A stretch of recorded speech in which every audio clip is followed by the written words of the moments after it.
बिस्मिल्लाहिर्रहमानिर्रहीम। Favourite food channel देखने वाले तमाम व्यूज़ को मेरी तरफ से अस्सलाम वालेकुम। गाइस, आज हम चना चाट बनाने का तरीका सीखेंगे जो कि बहुत ही आसान है और बहुत ही मज़े की बनती है। स्टार्ट करने से पहले फेवरेट फूड चैनल को सब्सक्राइब कर लें और बेल आइकन को प्रेस कर दें ताकि हर आने वाली वीडियो आप तक पहुंच जाए।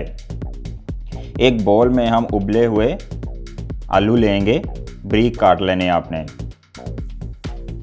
साथ ही हम उबले हुए चने वाइट इसमें ऐड करेंगे, बारीक कटे हुए टमाटर भी इसमें ऐड करेंगे, प्याज बारीक कटा हुआ भी इसमें ऐड करेंगे। अब हम दही की चटनी ग्रीन चिली के साथ इसमें ऐड कर देंगे।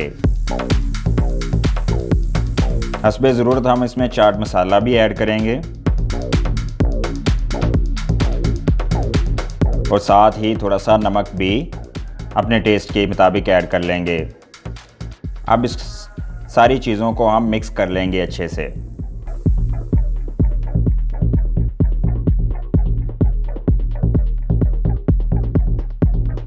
ये देखें, माशाल्लाह अल्हम्दुलिल्लाह हमारी चना चाट बनकर बिल्कुल रेडी हो गई है।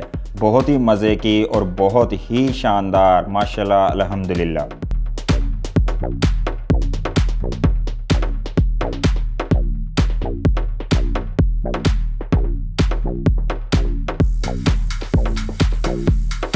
मज़ीद वीडियोस देखने के लिए फेवरेट फूड चैनल को सब्सक्राइब करें और बेल आइकन को प्रेस कर दें।